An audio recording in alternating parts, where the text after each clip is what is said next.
बोलो श्री कृष्ण भगवान की जय हो। श्रीमद्भागवत महापुराण की जय। श्रीमद्भागवत महापुराण में 20वां अध्याय पुरुवंश दुष्यंत और भरत का चरित्र चित्रण। श्री सुखदेव जी ने कहा, परीक्षित, अब मैं तुम्हारे सामने उस पुरुवंश का वर्णन करूंगा जिसमें तुम्हारा जन्म हुआ है। इस वंश में बहुत से राजसी और महर्षि भी हुए हैं। पुरु का पुत्र जन्मजय था। जन्मजय का पुत्र प्रचिनवान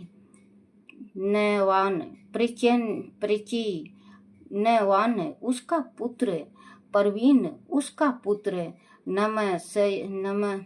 नमसु, उसका पुत्र चारुपद, उसका पुत्र सुगुम, उसका पुत्र बहु गौ, उसका पुत्र सयति, उसका पुत्र आहेति और उसका पुत्र रुद्रसौ हुआ।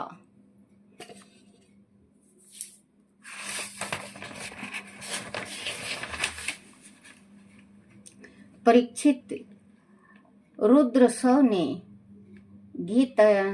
गीताची नाम की अप्सरा के गर्भ से 10 पुत्र श्रेत्यु, केश्रेयु, सथांडिल्यु,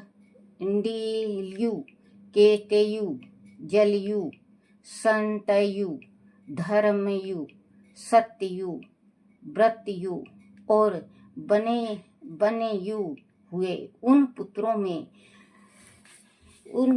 में ऋतयु का पुत्र रतिभार हुआ और रतिभार के 3 पुत्र सुमति,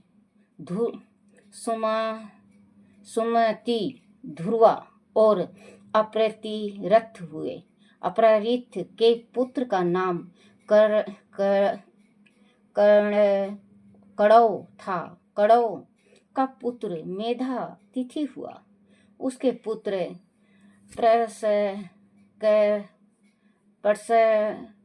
प्रसकमण आदि ब्राह्मण हुए।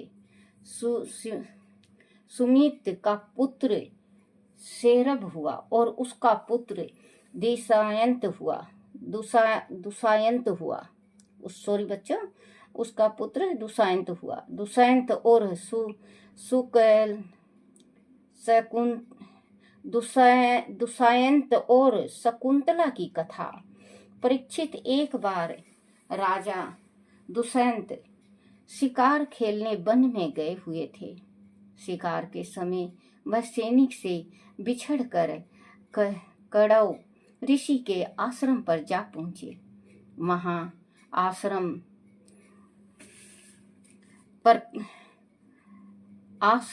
प्राकृतिक संपदा से भरा हुआ था। उस आश्रम पर एक सुंदर सरोवर के किनारे उन्होंने अप्सरा के समान एक सुंदर स्त्री को देखा। बच्चों, गलती हो जाए कुछ तो मुझे माफ करना। मुझे बहुत तेज बुखार भी है और तबीयत मेरा ठीक नहीं लग रहा बच्चों, क्योंकि मैं 17 जनवरी को मेरी तबीयत खराब हुई थी। अभी तक तबीयत ठीक नहीं हो रहा है। 2 दिन ठीक रहती हूँ तो 3-4 दिन तबीयत बहुत ज़्यादा खराब हो जाता है। तो मुझे बच्चों माफ़ करना। बीच बीच में मैं एक दिन का वीडियो बना हुआ 2-3 दिन यूट्यूब में डालती हूँ। मुझे भी अच्छा नहीं लगता, लेकिन कहते हैं कि वीडियो अगर ना डालो तो यूट्यूब बंद हो जाता है, इस वजह से मुझे डालना पड़ता है। तो बच्चों मुझे माफ़ करना। और अगर आप थोड़ा सा भी मेरे से प्रेम करो या ब्राह्मण गुरु से प्यार करते हो तो थोड़ा परमात्मा से अरदास लगा दो कि मैं जल्दी से स्वस्थ हो जाऊं, क्योंकि तबीयत मेरी बहुत ज़्यादा खराब हो रही है। आज तो डॉक्टर ने एडमिट के वास्ते कहा था। बच्चों, इतना गुंजाइश मेरे पास नहीं है जो मैं हॉस्पिटल में एडमिट हो सकूं, क्योंकि गुंजाइश देखा जाता है। तो बच्चों, माँ भगवती से प्रार्थना है, परमात्मा से प्रार्थना है कि मैं स्वस्थ हो जाऊं और आप बच्चों सपोर्ट करो। जिसमें जल्दी से मेरा यूट्यूब चले और फिर मैं किसी के मुंह की तरफ ना देखूं। बोला श्री कृष्ण भगवान की जय हो। प्राकृतिक संपदा से भरा हुआ था। उस आश्रम पर एक सुंदर सरोवर के किनारे उन्होंने अप्सरा के समान एक सुंदर स्त्री को देखा।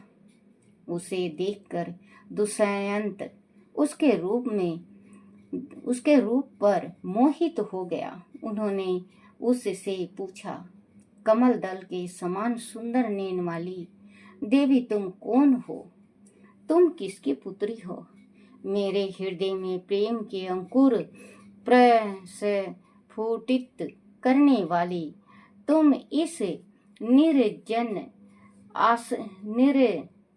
आश्रम में किसकी बाट जोह रही हो? लगता है तुम किसी क्षत्रिय की पुत्री हो। अनाथ पुरु वंशियों का चित्त इस प्रकार कभी विचलित नहीं होता। उस युक्ति ने कहा, राजन आप सत्य कहते हैं। मैं ब्रह्म ऋषि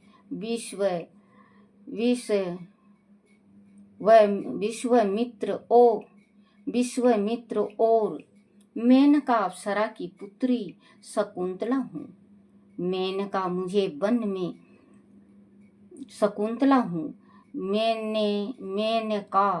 वन में छोड़कर स्वर्ग चली गई थी। यह मेरा लालन पोषण महर्षि कांडव ने किया है। वीर शिरोमणि, आप इस आश्रम में अतिथि हैं। कहिए मैं आपकी क्या सेवा करूं? कुछ घड़ी विश्राम करके और थोड़ा अल्प आहार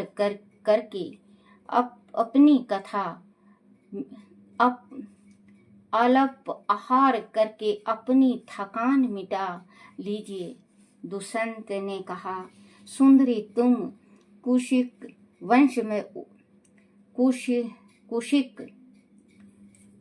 वंश में उत्पन्न हुई हो। तुम्हारा अतिथ्य सत्कार तुम्हारे योग्य ही है। राजकन्याएं स्वयं ही अपने पति का वर्ण करती हैं। क्या देश काल के अनुसार तुम मुझे राजा दुष्यंत से विवाह करना पसंद करोगी?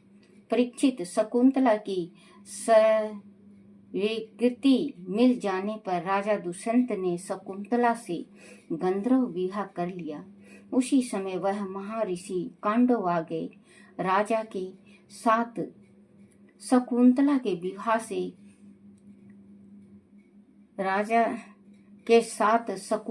विवाह से उन्हें अपार हर्ष हुआ। उसे रात्रि राजा दुष्यंत आश्रम में ठहरे और शकुंतला के साथ उन्होंने सहवास किया। दूसरे दिन अपनी अंगूठी उसे देकर राजा दुष्यंत अपनी राजधानी चले गए। समय आने पर शकुंतला ने एक सुंदर पुत्र को जन्म दिया। महर्षि कांडव ने वन में ही बालक के सभी जात कर्म संस्कार कराए और उसका नाम भरत रखा। बालक भरत बचपन से ही बड़ा बलवान था। वह जब कुछ बड़ा हुआ तो खेल खेल में बड़े बड़े सिंहों को बांध लेता था और उसके साथ खेलता रहता था।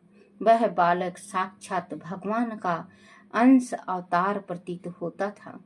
जब काफी समय तक भी राजा दुष्यंत ने शकुंतला की सुध ना ली तब महर्षि कांडव ने उसे आश्रम के दो शिष्यों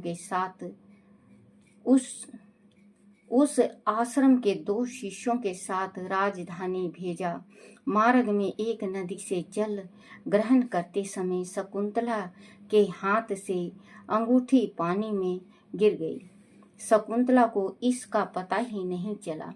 जब वह राजा के पास पहुंची तो उसने उसे पहचानने से स्पष्ट मना कर दिया। तभी बच्चों, पहले के राजा ऐसे थे कि अगर निशानी दे के जाया करते, अगर कोई निशानी उनके पास हुआ करता तो अपना लिया करते, और नहीं तो बच्चों वो स्पष्ट मना कर दिया करते कि मैं इसको पहचानता ही नहीं। तो शकुंतला को पहचानने से राजा मना कर दिया। चला, जब वह राजा के पास पहुंची तो उसने उसे पहचानने से स्पष्ट मना कर दिया। तभी आकाशवाणी हुई, राजन पुत्र उत्पन्न करने में माता तो केवल धोकनी के समान है। वास्तव में यह पुत्र तुम्हारा ही है। तुम्हारा जन्म ही इस पुत्र के रूप में हुआ है। इसीलिए दुष्यंत, तुम शकुंतला का तिरस्कार मत करो और अपने पुत्र का स्नेह पूर्वक पालन पोषण करो। राजन वंश की वृद्धि करने वाला पुत्र अपने पिता को नरक से ही उबार लेता है। शकुंतला का कहना सत्य है। इसे गर्भ को धारण करने वाले तुम ही हो। नरक से भी उबार लेता है। शकुंतला का कहना सत्य है। इस गर्भ को धारण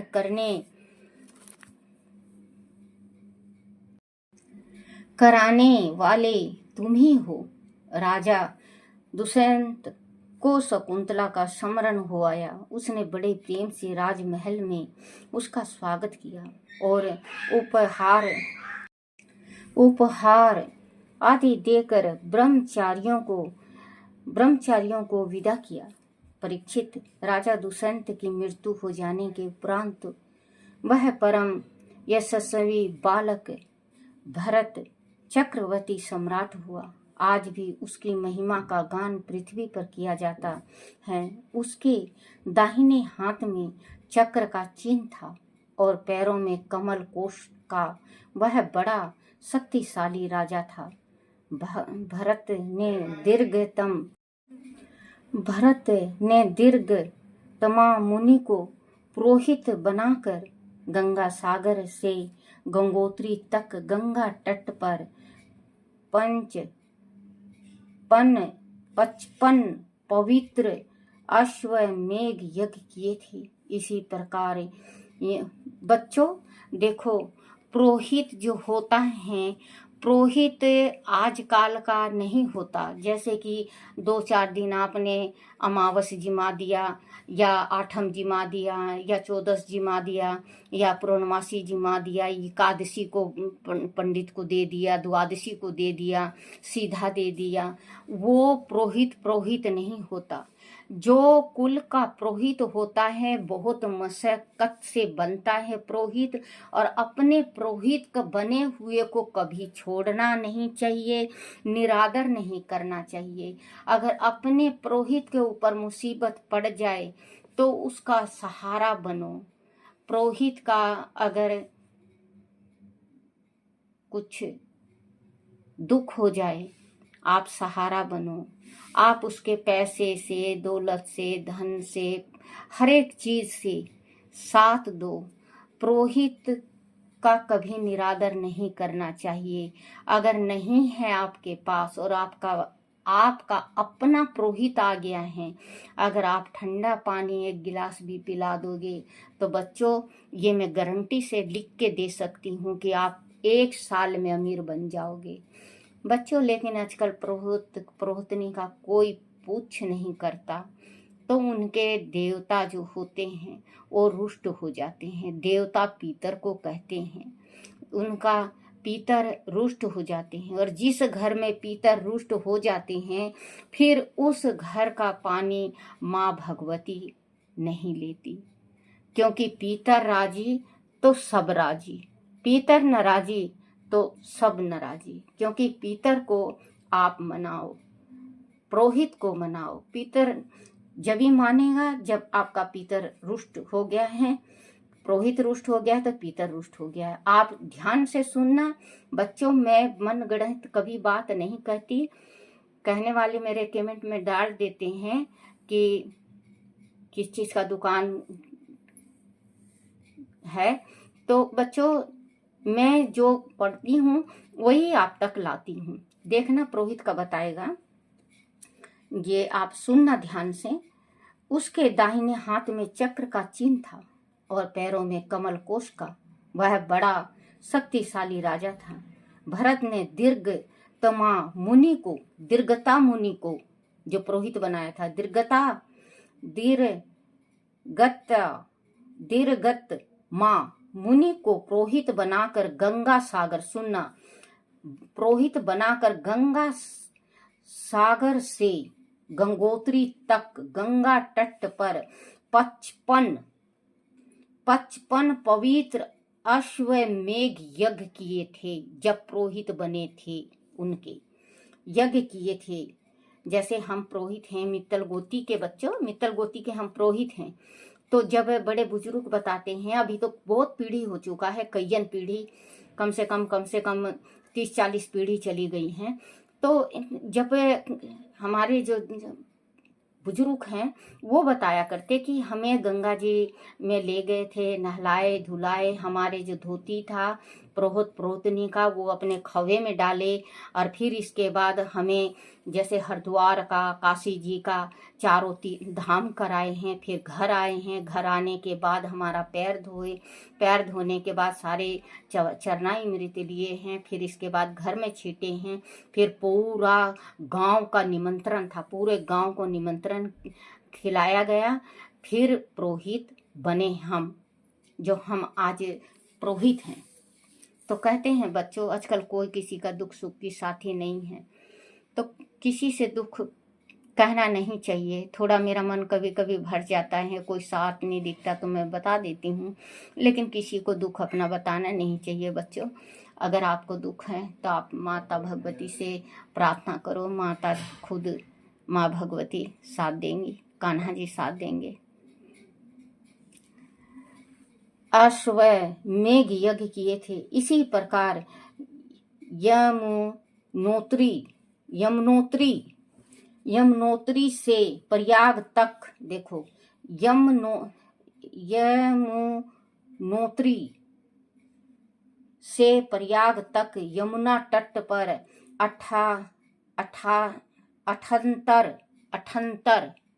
78 अश्वमेध यज्ञ किए थे। देखो कितना बड़े बड़े यज्ञ करके जब पुरोहित बनाए थे। उन सभी यज्ञों में उन्होंने अपार धन राशि ब्राह्मणों और याचकों को दान में दी थी। इस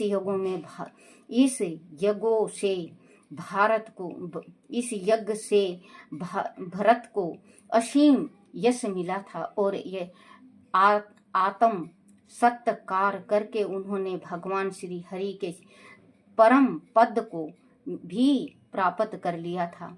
भरत ने श्रवण पिंड, लाखों गाय और हाथियों का दान करके ऐसा महान कर्म किया था जैसे पहले किसी राजा ने नहीं किया था। दिग्विजय के बाद भरत ने समस्त ब्राह्मण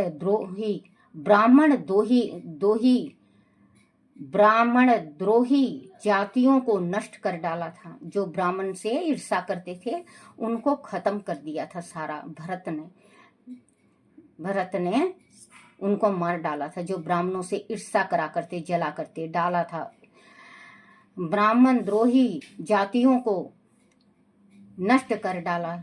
समस्त दिशाओं में प्रजा की सुख सुविधा का पूरा ध्यान रखते हुए उन्होंने अखंड राज किया था। अंत में वह मोह माया से पूरी तरह उदासीन हो गए थे। परीक्षित दिन भर राज की 3 कन्याएं सम्राट भरत की पत्नियां थी। उन्होंने संतान के लिए मरुतसोत्तम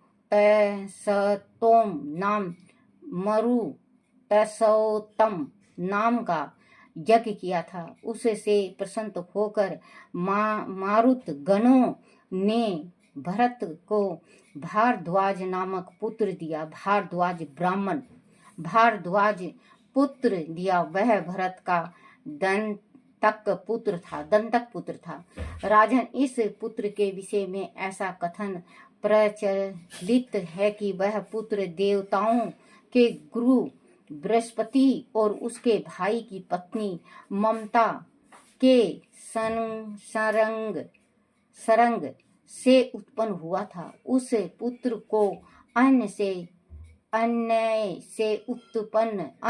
उत्पन्न हुआ जानकर ममता ने उसका त्याग कर दिया था। तब मारुत गणों ने उस बालक का पालन किया था और राजा भरत के यज्ञ करने पर उन्होंने वह बालक उन्हें दिया था। बोलो श्री कृष्ण भगवान की जय हो।